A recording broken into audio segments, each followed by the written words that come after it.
konflik Asia Timur.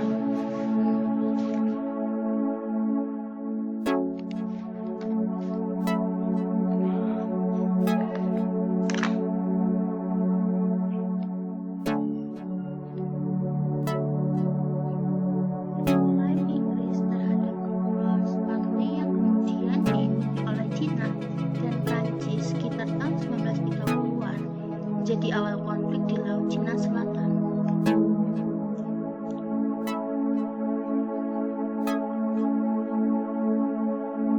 Nama Laut Cina Selatan dalam kebanyakan bahasa yang digunakan para pelaut Eropa. Laut tersebut disebut sebagai South China Sea atau Laut Cina Selatan.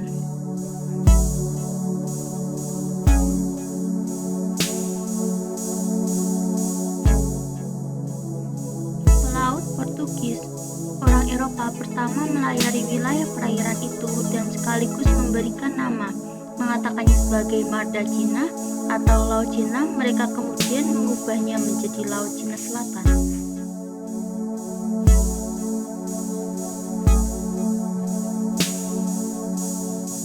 Demikian pula, Organisasi Hidrografi Internasional menyebutnya sebagai Laut Cina Selatan atau Nanhai dalam bahasa Cina.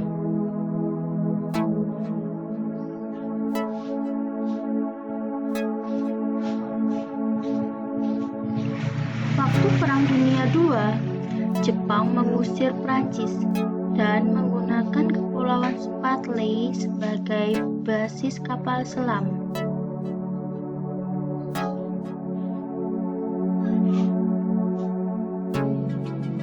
Dengan berakhirnya Perang Dunia II, Cina dan Prancis kembali mengklaim kawasan tersebut, diikuti oleh Filipina yang membutuhkan sebagai kawasan tersebut sebagai bagian dari kepentingan keamanan nasionalnya.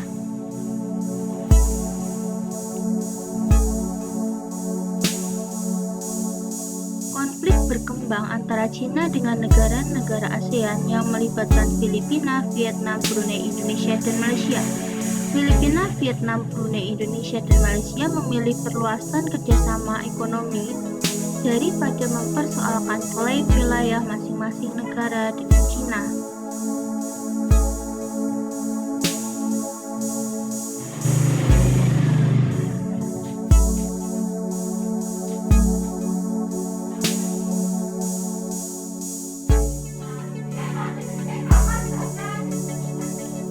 Pada saat yang sama, Malaysia dan Indonesia memberi tempat bagi militer Amerika Serikat berupa fasilitas terbatas bagi transportasi udara dan laut.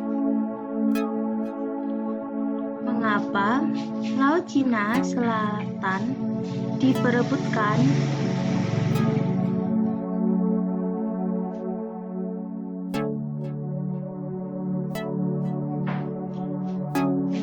Cina Selatan diperebutkan dengan beberapa alasan.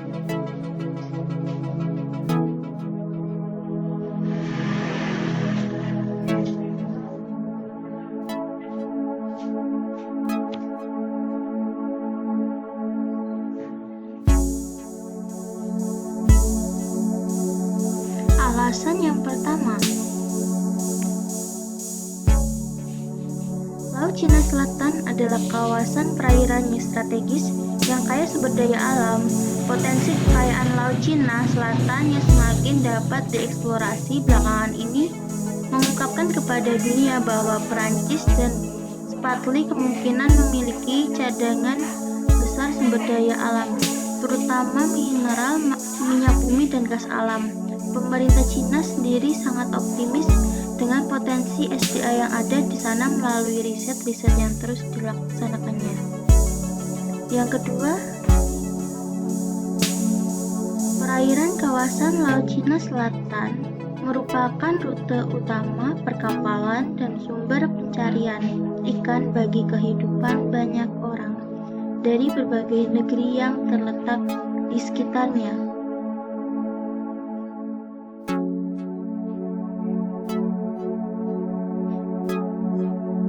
Pada Pada tahun 1947, Cina mengeluarkan peta yang merinci klaim kedaulatan RRC atas wilayah Laut Cina Selatan. Keterangan pemerintah Cina itu dibatasi pemerintah Vietnam yang juga mengklaim kedaulatan atas wilayah tersebut dengan mengatakan bahwa pemerintahan Cina tidak pernah mengklaim kedaulatan atas Kepulauan Paracel dan Spratly sampai dasawarsa.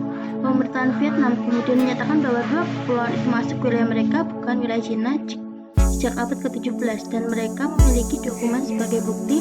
Filipina juga memiliki klaim kedaulatannya sama dengan mengangkat kedekatan geografis ke Kepulauan Spratly sebagai dasar klaim terhadap sebagian wilayah kepulauan tersebut. Malaysia dan Brunei memiliki klaim kedaulatan terhadap sebagian kawasan di Laut Cina Selatan.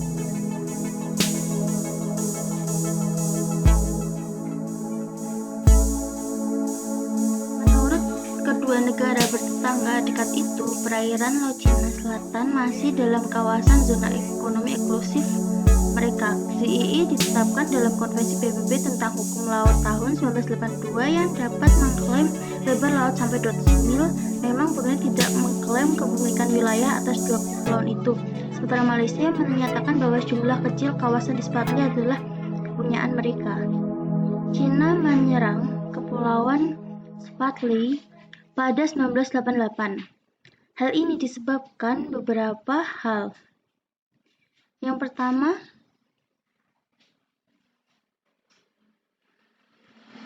sejak akhir dasawarsa 1960-an, setelah dibubarkannya gerakan revolusi kebudayaan, pemerintah Cina mulai merintis jalan untuk memperbaiki citranya di dalam masyarakat internasional, khususnya dalam hubungan dengan negara-negara barat, dan karena hubungannya semakin memburuk dengan Uni Soviet, termasuk setelah terjadinya Perang Pembatasan pada 1969. Yang kedua,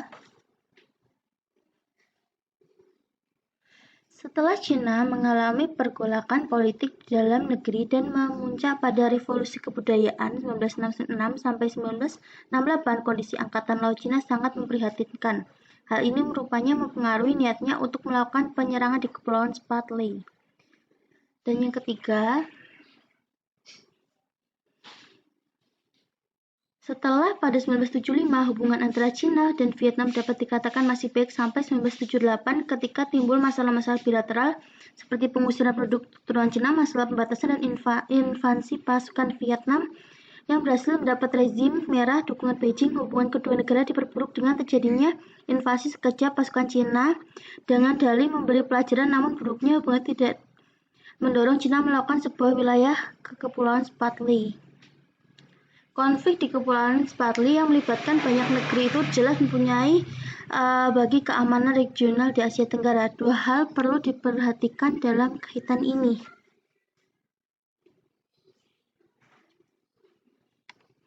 Yang pertama, sengketa itu melibatkan beberapa negara ASEAN, termasuk di dalamnya Filipina, Malaysia, dan Vietnam. Yang kedua, pentingnya kawasan Laut Cina Selatan yang bersambung langsung dengan perairan Asia Tenggara, tidak saja bagi negara ASEAN, tetapi juga bagi negara-negara besar.